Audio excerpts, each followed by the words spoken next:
নমস্কার, শুরু করলাম আজকের চতুর্থ স্তম্ভ। আমি ইন্দ্রাণী। মানুষের ৬ লাখ জনসভার মঞ্চে তার বয়স এখনো সেই মধ্য ৪০-এই থেকে গেছে। বহুবার দেখেছি অঝোরে বৃষ্টি পড়ছে, দলের কারোর সাহসও নেই মাথার উপরে ছাতা ধরার, কারণ জানেন উনি মাথায় ছাতা নেবেন না, ভিজবেন। অঝোর বৃষ্টির ধারার মধ্যেই তিনি বলে যাবেন, উত্তরে কে তৃণমূল, দক্ষিণে কে তৃণমূল, আমরা কারা তৃণমূল, তোমরা কারা তৃণমূল। আজ অবাক হয়ে সেটাই দেখলেন সদ্য ৫০ পার করা অখিলেশ যাদব। বৃষ্টি পড়ছে, মঞ্চে প্রায় সবার মাথায় ছাতা, মমতা ভিজছেন অঝোরে। সামনে বিশাল জনসমাবেশের ৭০% সেই বৃষ্টির অঝোর ধারায় ভিজছেন। সম্ভবত একাত্ম হতে চাইছেন নেত্রীর সঙ্গে। আর ২১শে জুলাই মানেই তো বৃষ্টি, ব্যতিক্রম কিছু ছাড়া প্রতিবার এই বৃষ্টি নামে। তৃণমূলের অনেকে এটাকে পয়া বলেন, বহুবার দেখেছি মমতা বন্দ্যোপাধ্যায়কে। না, এখনো মঞ্চে নেত্রীর বয়স কমেনি, তো সেই তিনি আজ কি বললেন? কোন কথাটা সবচেয়ে জরুরি? সবকা সাথ সবকা বিকাশ। হ্যাঁ, লাভসটা এটাই ছিল, থাকা সম্ভব নয়, কিন্তু যা বললেন তার মূল কথাটা হলো সবকা সাথ সবকা বিকাশ। কখন বললেন? ঠিক তখন যখন রাজ্যের বিরোধী দলনেতা বলেছেন सबका साथ सबका विकास এক বকবাস, जो हमारे साथ है हम उनके साथ है। রাজ্যের মুখ্যমন্ত্রী তৃণমূল সুপ্রিমো বলে দিলেন না, सबका साथ सबका विकास। ওনার পুরো বক্তৃতাকে মিক্সিতে ভালো করে বেটে জল দিয়ে সেদ্ধ করার পরে যা কড়াইয়ে পড়ে থাকবে তা হলো, যারা আমাদের ভোট দিয়েছেন তাদের কাছে যান, তাদের কাজ করুন, তাদের সঙ্গে যোগাযোগ রাখুন। যারা আমাদের ভোট দেননি তাদের কাছে যান, হাত জোর করে বলুন ক্ষমা করে দিন, নিশ্চয়ই কিছু করে উঠতে পারিনি, বলুন কি করতে হবে। উত্তরবঙ্গের মানুষের কাছে আরো বেশি করে যেতে হবে। একেবারে খাপে খাপ পঞ্চুর পাপ। এক উন্মাদ, ফার্স্ট্রেটেড, ডিপ্রেসড বিরোধী দলনেতা যখন হতাশ হয়ে বলেই দিচ্ছেন যারা আমাদের সঙ্গে নেই তাদের আমাদের দরকারই নেই, তার উল্টো দিকে তৃণমূল নেত্রী যে ঘোড়ার আড়াই ঘরের চালটা দিলেন, তাতে প্রথম গেমে কিস্তিমাত, সাতকাহনের প্রথম কাহিনী। সেটা শেষ করেই পরেরটায় পা রাখা। সেখানে এসেই তার আরেকটা কাজ তিনি সেরে রাখলেন, দলের নেতাকর্মীদের কাছে নির্দেশ আর মানুষের কাছে মেসেজ, দুর্নীতি সহ্য করব না। এই যে বিভিন্ন জায়গা থেকে দুর্নীতির খবর আসছে, সাবধান হও এবারে, পুলিশ কিন্তু দলের কর্মী বলে ছাড় দেবে না। বড় বাড়ি বড় গাড়ি নয়, বাইক স্কুটার মানুষের সঙ্গে থাকার নির্দেশ। কাজের কাজ কতটা হবে? সত্যি হুমকি দেখি কাজ হবে? এর আগেও কি এরকম কথাই মমতা ব্যানার্জি বলেননি? বলেছেন, আবার বললেন।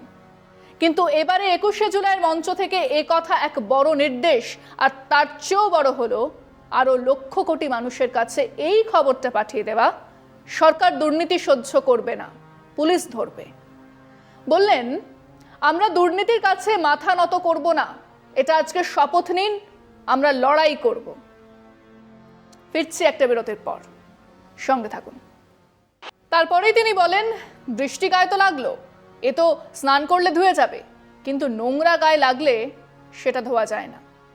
কেউ যেন আপনাকে লোভী না বানাতে পারে। আমাদের শপথ নিতে হবে, দুর্নীতির সঙ্গে কোনো আপোষ নয়।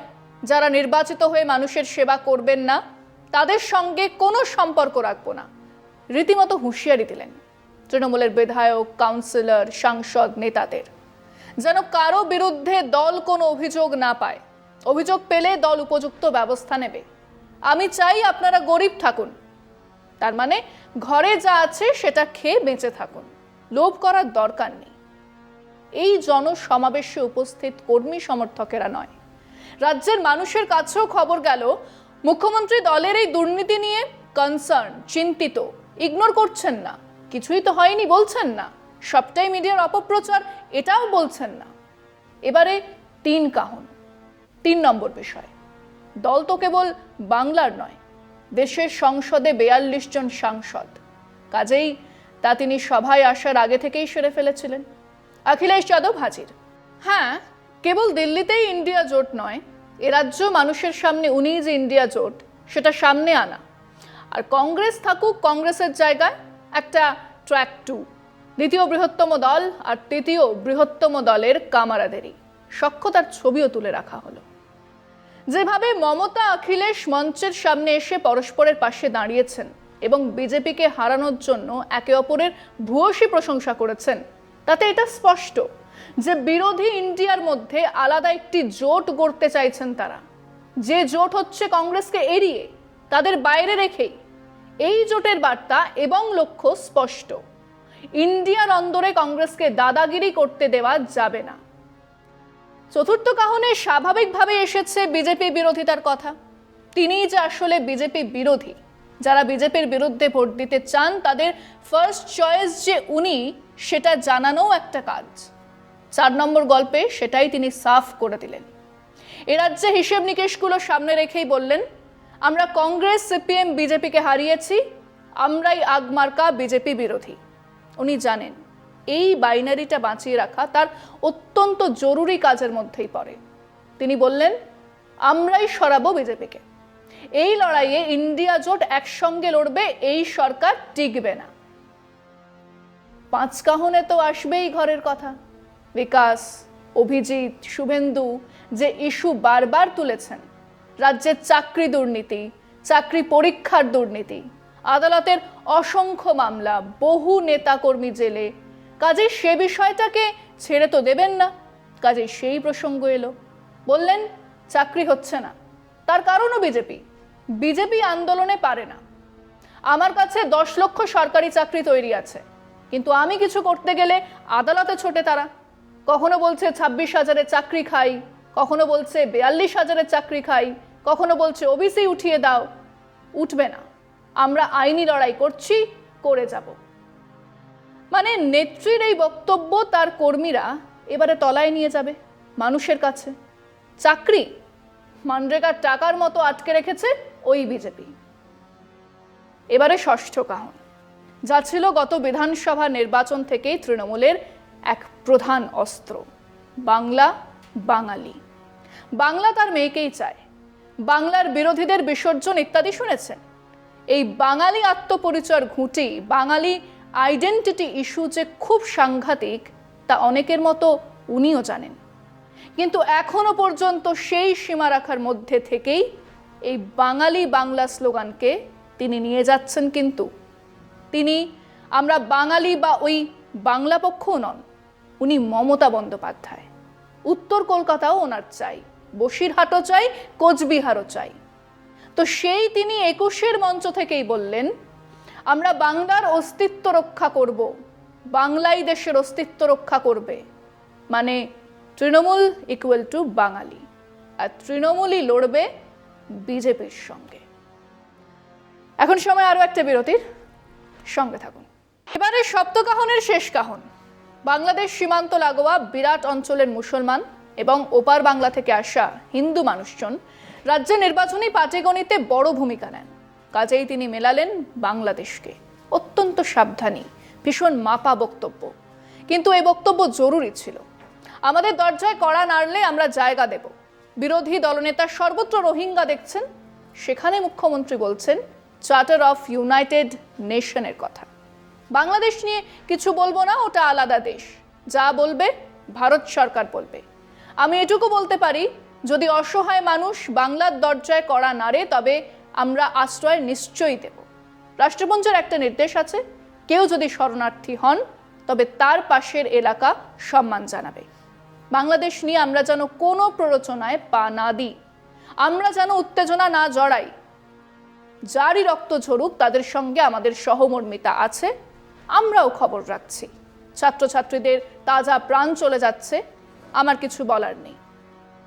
এবং এসব বলার পরেই নেত্রী সময় নষ্ট না করে সাতকাহনের উপসংহারে চলে গেলেন। আমরা কারা তৃণমূল, লড়ছে কারা তৃণমূল, জিতবে কারা তৃণমূল। 30 বছর ধরে এই তার সপ্তক ধরে রাখা তো কম কথা নয়। এ বাংলায় শহীদ তো কম ছিল না।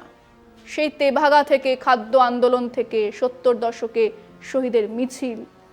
কিন্তু সেই শহীদ দিবসের এমন ধারাবাহিকতাকে ধরে রাখা, তাকে এক নিছক বাৎসরিক ইভেন্ট নয়, প্রতিটা 21শে জুলাইকে দলের কাছে নির্দেশ আর মানুষের কাছে মেসেজ তৈরি করার যে অসামান্য এক কমিউনিকেশন সিস্টেম করে তোলার আর একটা উদাহরণ কি আছে এই ভারতে? যা বলছেন তাই করছেন? আপনি প্রশ্ন করবেন, বোকা প্রশ্ন। কমিউনিকেট করা আর করা দুটো আলাদা বিষয়।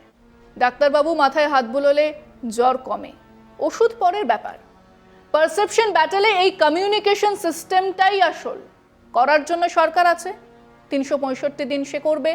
বিরোধী দল আছে, তারা রাস্তায় থাকবে।